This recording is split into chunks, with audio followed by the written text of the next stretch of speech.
When we first decided to get into gardening a couple of years ago, we realized that our side yard where we needed to plant the garden was full of mature pine trees, beech trees, and ash trees, and it was infested with English ivy. We decided to contract with a local arborist called Young's Tree Tech, and he came in with his crew and took out about 25 or 28 trees that first year so that we could open up that side yard to a little bit more sunlight so that we could actually begin that garden and have it really start growing well for us. Got a couple of videos that follow this that I'll show the progress of Derwin's crew while they began the work on our yard.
Hire Young's Tree Tech to come back in and take out the few remaining trees that were giving us the problem the first year. There was way too much shade from that beech tree and from the ash tree next to it.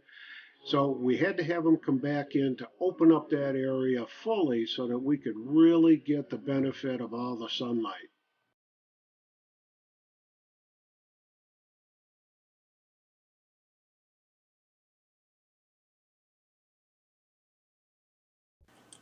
As we started our second year in the garden, we happened to catch on the internet Paul Gauchi's Back to Eden video. What a revelation. What an uplifting experience listening to Paul explain the benefits of wood chips and composting.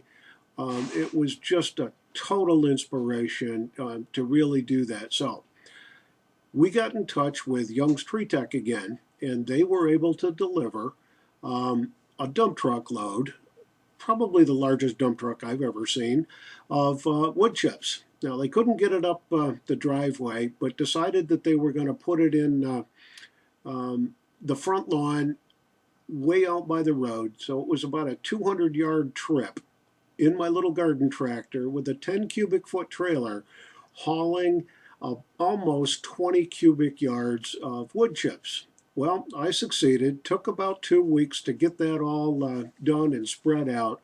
But we've got about 3 to 4 inches of wood chips all over the garden area, all over the orchard area where we planted our trees. We've got a couple of apples. We've got a couple of plum trees and put in blueberries and blackberries. And we carried all those wood chips around, got them spread out, and I think it's really going to make a huge difference with the benefits that the wood chips can do for soil conditioning, water preservation, irrigation reduction. It's just an amazing thing.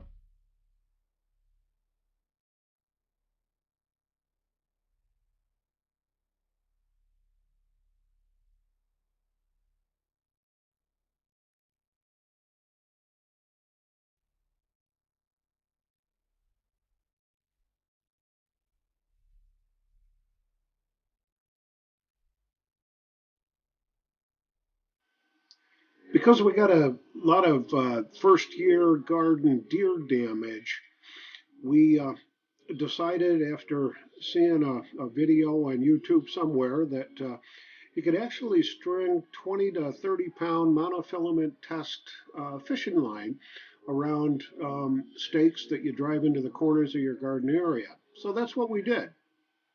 And we tied surveyor's tape and strips of mylar to the fishing line to act as deterrents for the deer. Well, that worked fine while we were home. Over Memorial Weekend, we took a short camping trip, 3 days, with our kids. And when we came back 3 days later, the deer had, oh, gee, go figure, somehow gotten through that fence without no damage to the fence. But they destroyed the peas, the beans, the carrots, the beets, the spinach. It was decimated. So we decided to um, erect a real fence. And I got the old post hole digger fired up. It's manual, so there wasn't much firing up to it. Went out and purchased some 4x4s to use as counter posts, some round fence posts, and some T-posts, and enclosed an area about 20 by 24 around the garden. Strung a 2 foot course of chicken wire fencing at the base, and then a 4 foot course of plastic deer fencing around the upper part of the enclosure. Erected a gate so that we can get in and out, and that's what we ended up with. The plan for next year is to increase the 20 by 24 area to a full area that's going to be 40 by 48. Here you can see the fish line fence with the original surveyor's tape flags on it. And in the next couple of frames, you can see the installed deer and rabbit fencing that we finally got installed.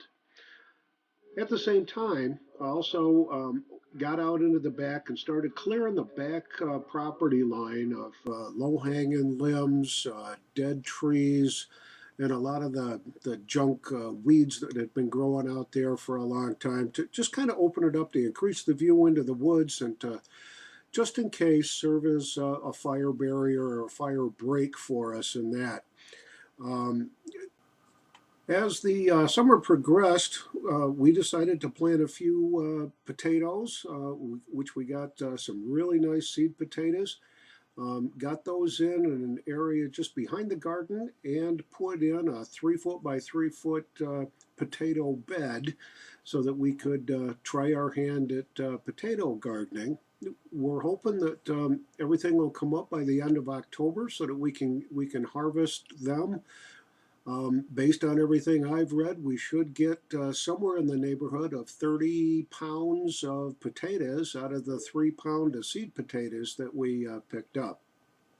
We also planted butternut squash, cucumbers, and zucchini in the garden that we're hoping that we've still got enough time on those to get that in, let them grow, let them mature, and get them harvested by the end of October because our growing season goes that long. I'd like to take a minute to just thank my wife for all the wonderful things that she has done to keep this garden going, keep me motivated to continue to work in that garden. It's been such a joy working with her. You just can't believe it. She's the love of my life.